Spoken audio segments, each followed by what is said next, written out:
Buenas noches, queridos hermanos. Para mí es un privilegio poder entrar a sus hogares a través de este medio para compartir la palabra de Dios. Es un privilegio que esta iglesia permanentemente esté usando mis servicios para llevar el mensaje de la palabra de Dios. Porque hay tantas personas que amo en ese lugar.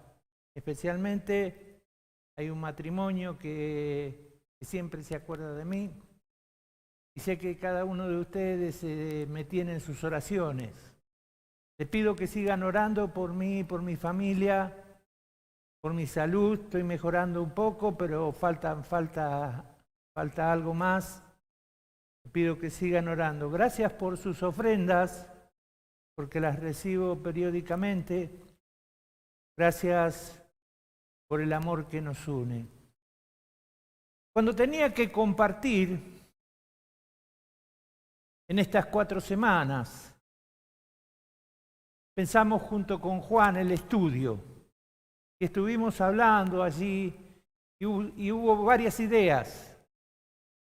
Entre una de esas ideas apareció la carta de Efesios.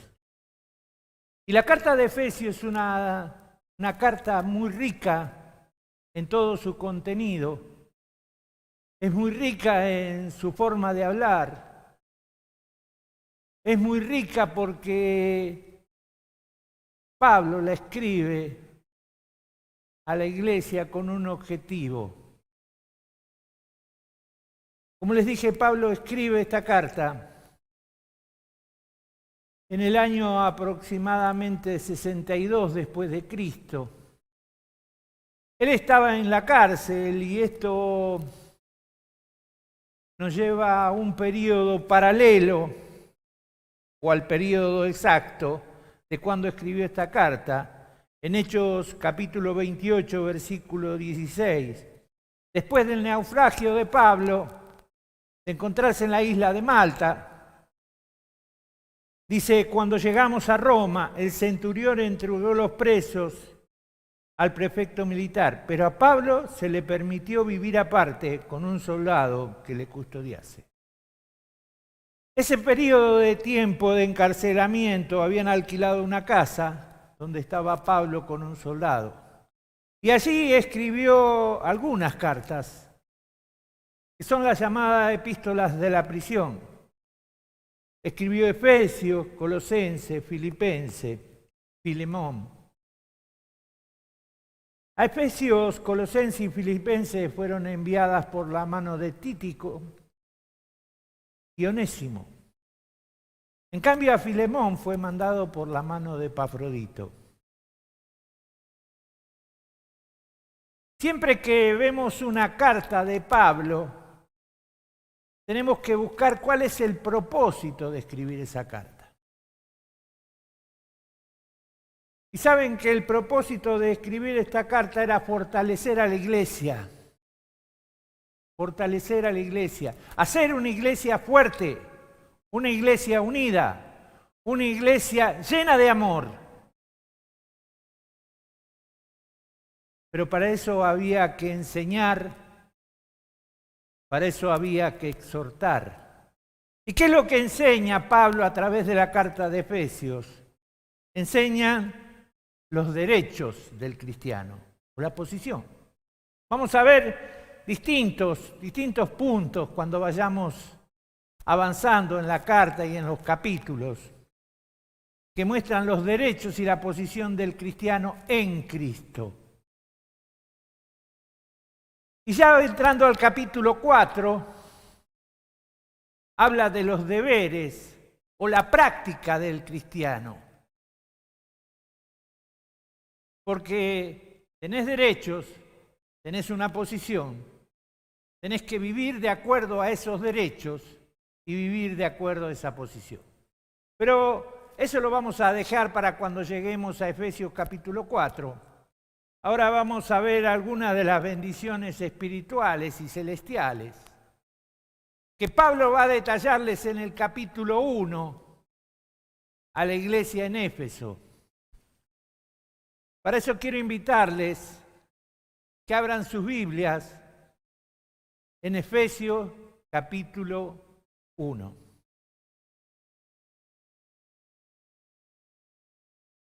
Efesios capítulo 1. Y vamos a leer algunos versículos. Del versículo 1 al versículo 4 encontramos la salutación. Pablo se presenta como el escritor.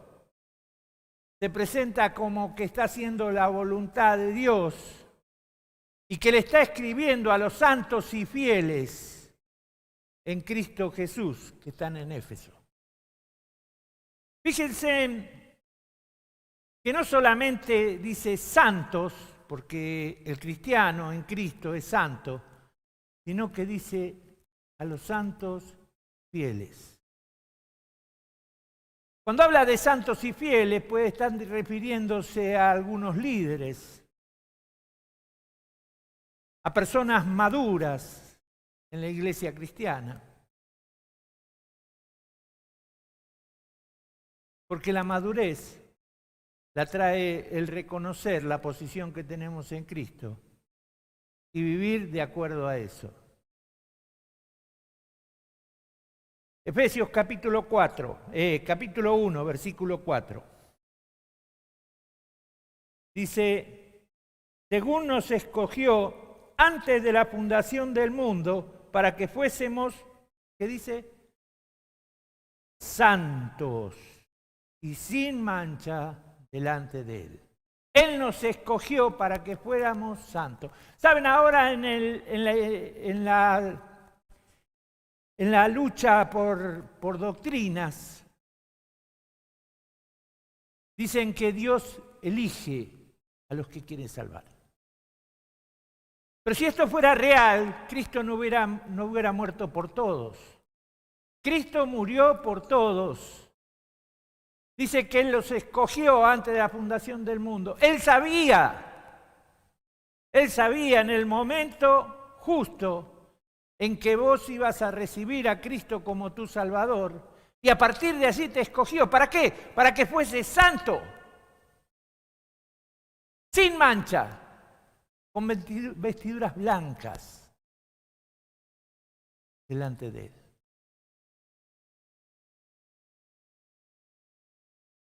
Hermoso privilegio que tenemos los cristianos de ser elegidos por Dios.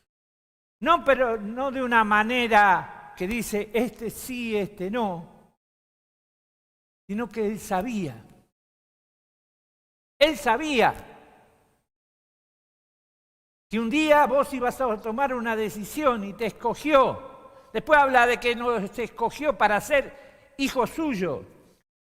En versículo 11 dice, asimismo tuvimos herencia habiendo sido predestinado conforme al propósito del que hace todas las cosas según el designio de su voluntad.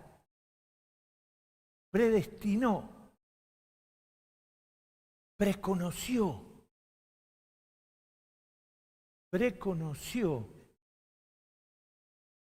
a las personas que iban a ser salvas.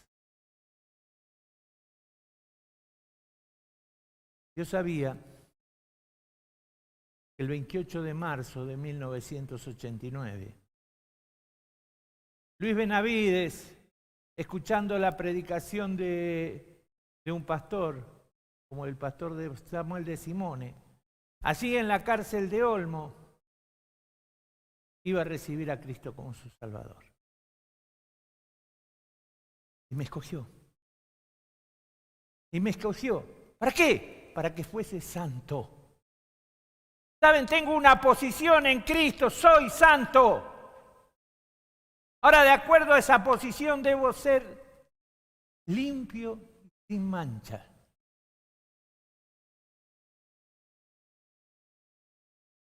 Mantener la posición y la práctica de la misma manera.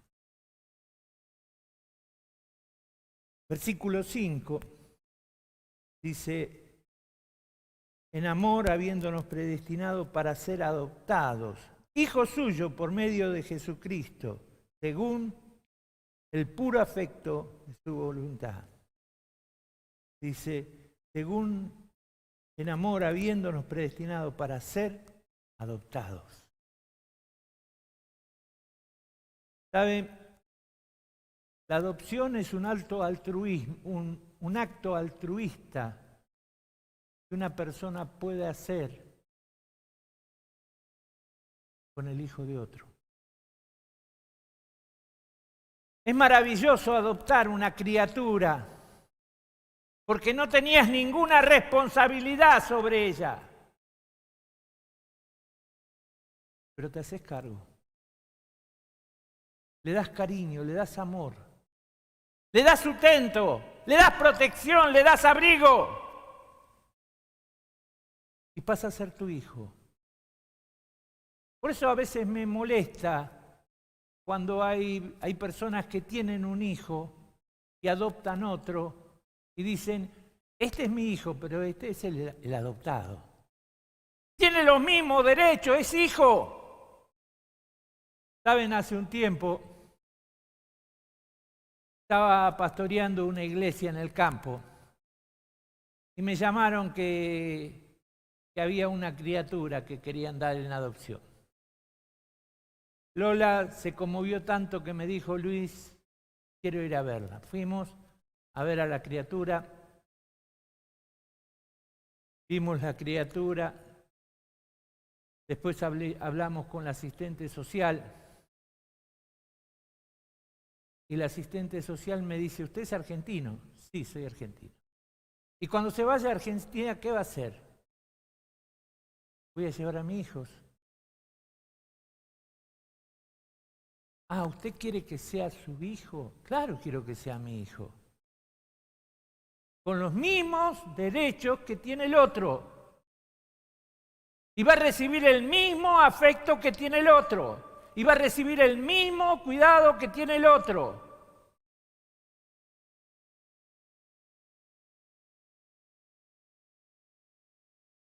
¿Y si se va del país se lo va a llevar? Por supuesto, porque es mi hijo.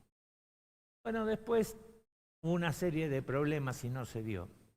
Y seguimos con un solo hijo. Es Matías. Pero la voluntad de Dios, en su voluntad nos escogió. En su voluntad nos adoptó, nos hizo hijos. Hijos. Versículo 7, dice, en quien tenemos redención por su sangre, el perdón de pecados, según las riquezas de su gracia. En quien tenemos redención por su sangre, el perdón de pecados, según las riquezas de su gracia. ¿Saben? Había un mercado, el mercado de esclavos, que si vos querías liberar a una persona tenías que pagar un precio.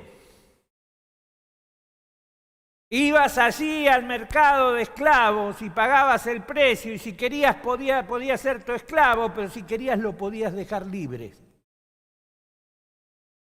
Esa es la obra maravillosa que hizo Cristo en la cruz del Calvario.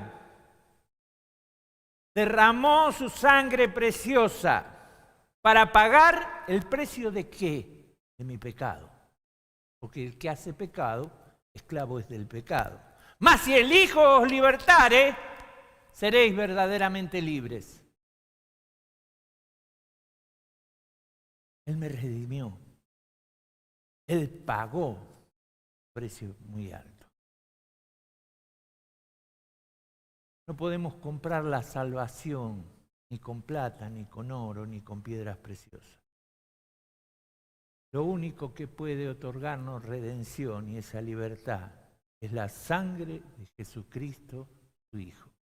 Y aquel día que recibimos a Cristo como nuestro Salvador personal, pasamos a ser hijos adoptados con todos los derechos de un hijo. Pasamos a ser redimidos. Pero sigue más adelante en versículo 7. dice, en quien tenemos redención por su sangre, el perdón de pecados, según las riquezas de su gracia. Perdón de pecados, según las riquezas de su gracia.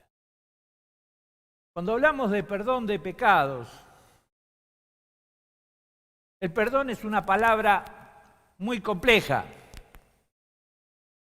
porque cuando hablamos de perdón, muchas veces asociamos perdón con el olvido, porque eso significa verdaderamente perdón, olvidar. Y dice la palabra de Dios que Él tomó nuestros pecados y los arrojó en el fondo de la mar, y no se va a acordar nunca más de ellos. Acuérdense en que dice que nos hizo santos para que fuésemos santos. Tenemos una posición de santidad. No hay pecado en ninguno de nosotros. Todos nuestros pecados han sido perdonados. Todos nuestros pecados han sido limpiados. Todos nuestros pecados han sido redimidos. Cuando nos acercamos a la cruz sangrienta. Cuando nos acogimos al sacrificio de Cristo. Cuando recibimos a Jesucristo como nuestro Salvador personal. Pero dicen, ¿saben por qué lo hizo? Dice, según las riquezas, gracia. Gracia. La gracia es un regalo que no merecemos. La gracia es un regalo que no merecemos. Y Él por gracia, dice, por gracia soy salvo, por medio de la fe, y esto no es de vosotros, pues es don de Dios, no por obras, para que nadie se gloríe. Esto lo dice más adelante. Porque por gracia soy. El regalo de Dios para la humanidad. Cristo muriendo, resucitando al tercer día, para cumplir el propósito de Dios y para salvar a la humanidad. Versículo 13. Dice, en Él también vosotros, habiendo oído la palabra de verdad, el evangelio de vuestra salvación, y habiendo creído en Él, fuiste sellado con el Espíritu Santo de la promesa. Habiendo oído la palabra de verdad, el evangelio de vuestra salvación, habiendo creído en Él, fuiste sellado con el Espíritu Santo de la promesa. No sé si alguno de ustedes tuvo oportunidad alguna vez de ver una yerra. La yerra es donde el dueño de los animales, del ganado, marca a sus animales. ¿Y saben qué es ese sello? Una señal de pertenencia. Al recibir a Cristo como nuestro Salvador, Cristo puso un sello como señal de pertenencia. Le pertenecemos. Le pertenecemos. Me gusta la historia del niño que hizo un barquito. Mucho tiempo le llevó a él y a su padre crear aquel barquito. Y un día que había un viento suave, llevaron aquel velerito a una laguna. Y lo pusieron al barquito a navegar, pensando que volvería y que lo volverían a sacar. Ahora se levantó un viento recio y el barquito empezó a andar de un lado para el otro. Nunca más lo vieron. El niño creció.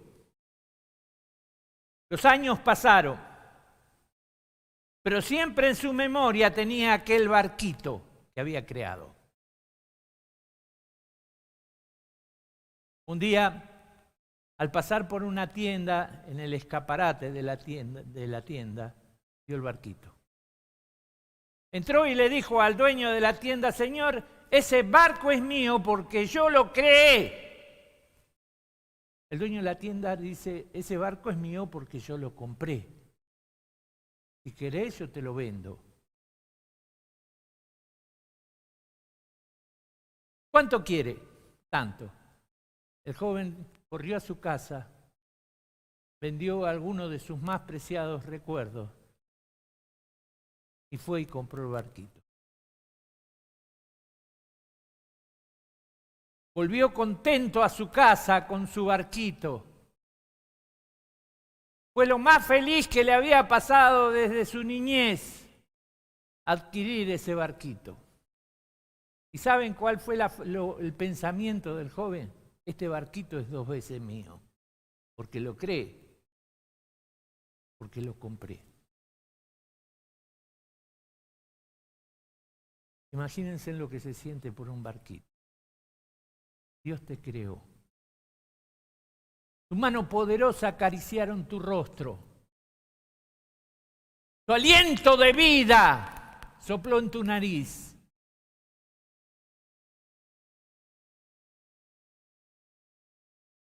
Pero nos alejamos. Mantuvimos distancia. Pasaron los años. Éramos creación de Dios. Pero Dios vio su creación, mandó a su Hijo a morir en la cruz para pagar el precio de aquel barquito que tanto amaba. Hombre,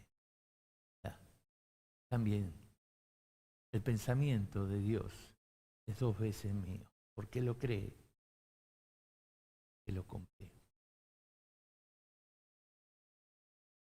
Y el sello indeleble.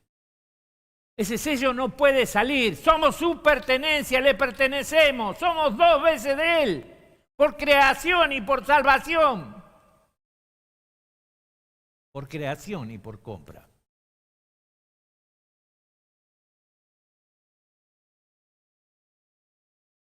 Versículo 14. Dice, siguiendo hablando del Espíritu Santo, que las zarras de nuestra herencia hasta la redención de la posición adquirida para la alabanza de su gloria. Jacques Toulouse, un hombre de estudios que navegaba y buscaba naufragios, que investigó el naufragio del Titanic,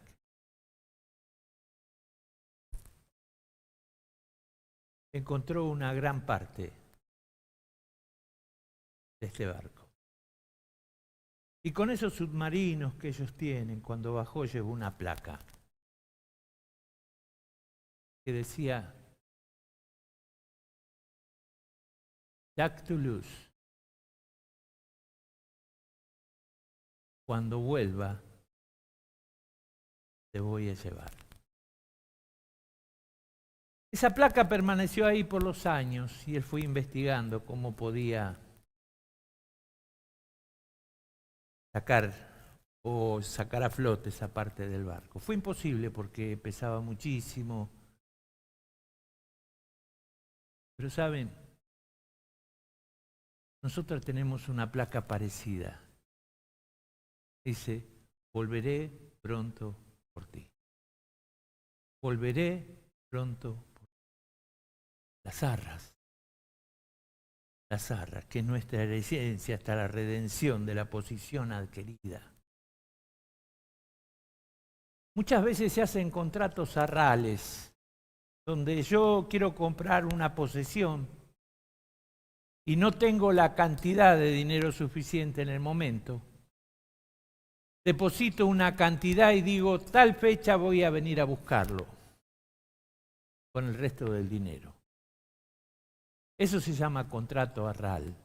Lo que dejé son las arras. Lo que dejé son las arras. Cuando vuelva, me lo voy a llevar. Pero Cristo, la arras es que Él pagó el precio total. Él no pagó una parte del precio. Él pagó un precio total y somos su posesión adquirida. Solamente falta que venga a buscarnos. Que venga a buscar. Y no falta mucho. El tiempo pasa. La historia nos muestra que ya falta poco. El presente que vivimos hoy nos demuestra que la palabra de Dios se cumple siempre. Y que ya estamos percibiendo su pronta venida, esperando la trompeta, donde Él venga a buscar su pueblo adquirido, que va a subir, va a estar con Él para alabanza de su gloria.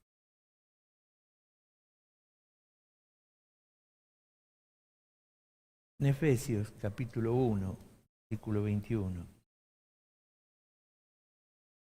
dice: sobre todo principado, autoridad y poder y señorío, y sobre todo nombre que se nombra no solo en este siglo, sino también en el venidero.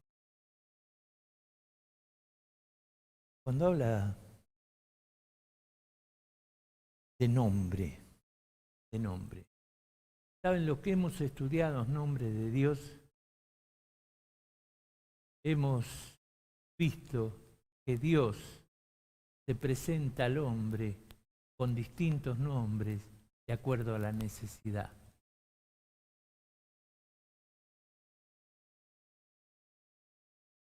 Cuando envió a Moisés le dijo: andá y decirle que Jehová te dijo. Jehová, yo soy el que existe en sí mismo.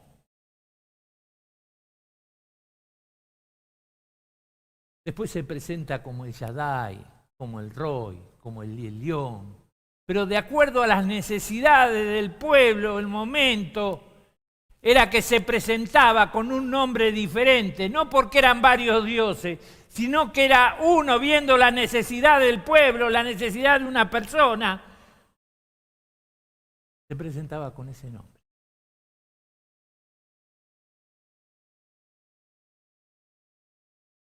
Ahora,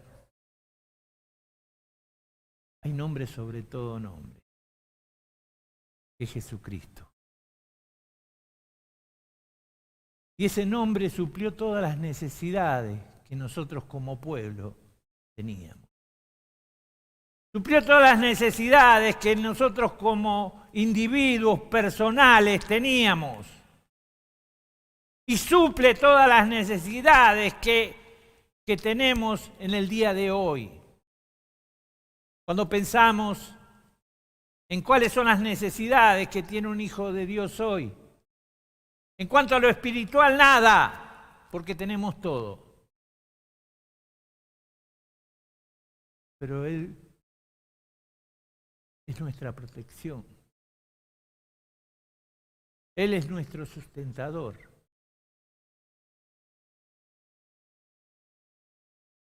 Solamente su nombre. Termina el versículo, dice: sobre todo principal y autoridad y poder, señorío, y sobre todo nombre que se nombra, no solo en este siglo, sino también en el. ¿Saben? Cuando pienso en los tiempos venideros, pienso en aquel encuentro. El encuentro cuando estemos con Jesús, después de haber escuchado la trompeta, haber ascendido a los cielos con Él, después de haber pasado el tribunal de Cristo, las bodas del Cordero, estar así glorificando ese nombre que nos dio una posición, esa posición donde Él nos escogió. Él nos adoptó. Él nos redimió, nos perdonó, nos selló, nos dio las arras.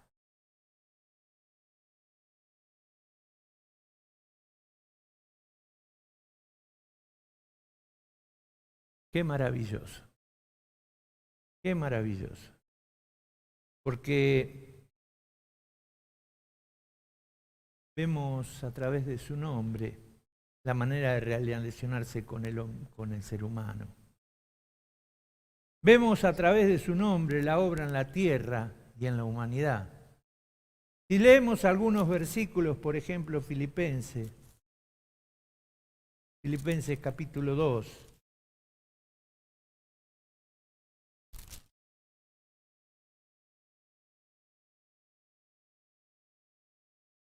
versículos 5 al 11.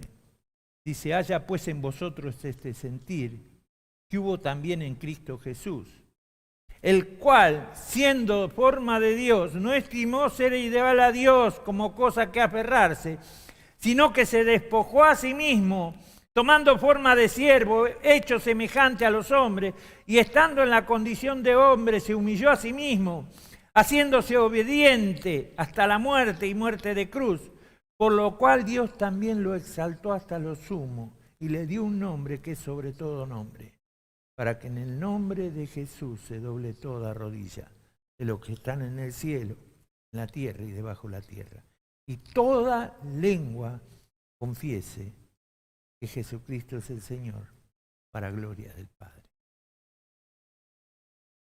En nombre de Jesús. En el nombre de Jesucristo, nuestra vida cambió por su obra,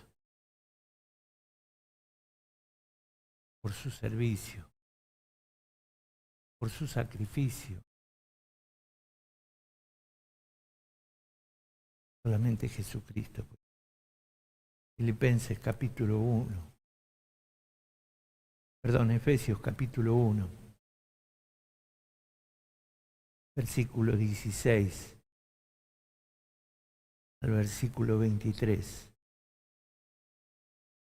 El apóstol Pablo escribe allí y dice, no ceso de dar gracias por vosotros, haciendo memoria de vosotros en mis oraciones, para que el Dios de nuestro Señor Jesucristo, el Padre de gloria, os dé espíritu de sabiduría, de revelación, el conocimiento de Él, alumbrando los ojos de vuestro entendimiento para que sepáis cuál es la esperanza al que Él nos ha llamado y cuáles las riquezas de la gloria de su herencia en los santos y cuál la supereminencia grandeza de su poder para con nosotros lo que creemos según la operación del poder de su fuerza, la cual operó en Cristo resucitándole de los muertos, sentándole a la diestra en lugares celestes, y sobre todo principado, autoridad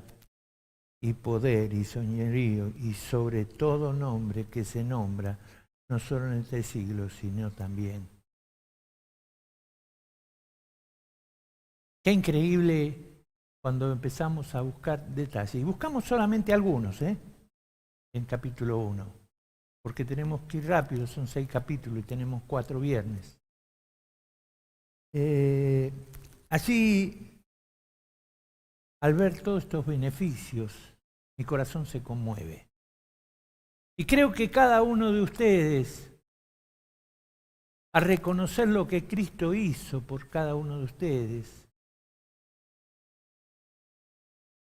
están convencidos de que hay que vivir una vida diferente. Cuesta, pero se puede. Porque fuimos elegidos para ser santos, sin mancha, delante de Él. Debemos reconocer cada uno de los beneficios. Reconocerlo. Y te invito a que en la semana puedas estar mirando el capítulo 1 y busques más beneficios, porque hay más beneficios. Yo quería solamente tocar algunos, como una síntesis del capítulo 1. Reconocer los beneficios, cada uno en particular. Respetar la posición que tenemos. ¿Sabe? ¿Qué pensarías de un príncipe que viste como un ciruja? Muchas veces sucede eso. Somos príncipes, somos hijos del Dios Altísimo. Y de acuerdo a nuestro andar diario, estamos llevando harapos. Cuando tenemos unas vestiduras blancas para poder lucir. Y recordemos, en el nombre del Señor Jesucristo, encontramos todo lo que necesitamos. Queridos hermanos, esto fue una pequeña introducción a la carta de Efesios y algunos de los beneficios. Vamos a ver la semana que viene ver más beneficios y después ya entrar a la práctica, cómo debemos conducirnos como hijos de Dios en la iglesia, en el mundo, cómo debe ser nuestro testimonio. Pero hoy podríamos sacar una conclusión. Teniendo todos estos beneficios, hacerme una pregunta. ¿Cómo estoy viviendo hoy? Acordate, sos santo. Quiero hacerte una pregunta. Esa santidad es profesional. ¿Cómo es tu santidad práctica? Y si en esta noche te das cuenta que hay cosas que para cambiar, que hay que desarrollar nuestra práctica para ponerla de acuerdo a nuestra posición, sería bueno tomar una decisión. Grandes hombres fueron marcados por grandes decisiones. Una decisión importante para tomar esta semana: vivir santidad. Separado para Dios. Separado para el servicio a Dios. Alejados del pecado. Vamos a terminar, y no antes sin tener una palabra de oración. Después, igual que terminen de ver el video, yo voy a estar en el Zoom para contestar alguna pregunta que tengan como grupo, que podamos esclarecer. Vamos a orar. Padre Santo, te damos gracias por tu palabra. Gracias, Padre amado, porque a través de ella aprendemos muchísimas cosas. Y hoy vimos todos los beneficios, algunos beneficios que tenemos como cristianos, como hijos de Dios. Algunos de los beneficios que tu buena voluntad nos dio, que tu gracia nos alcanzó, que Jesucristo. Padre Santo, te ruego que nos dé la valentía para vivir de acuerdo a esos beneficios. A poder vestir nuestras vestiduras blancas de una santidad posicional y una santidad práctica. Te ruego, Señor, por toda la iglesia, para que juntos podamos empezar a caminar de acuerdo a tu buena voluntad. Te doy gracias por todo, en nombre del Señor Jesús. Y antes de terminar, desde aquí, desde Santa Cruz de la Sierra, nuestra iglesia, la nueva, les manda saludos, que apoyan también mi ministerio. Y quiero que sepa que voy a compartir con algunos para que estén orando. Desde ya les pido que sigan orando por todos mis motivos. Dios les bendiga y hasta el próximo viernes.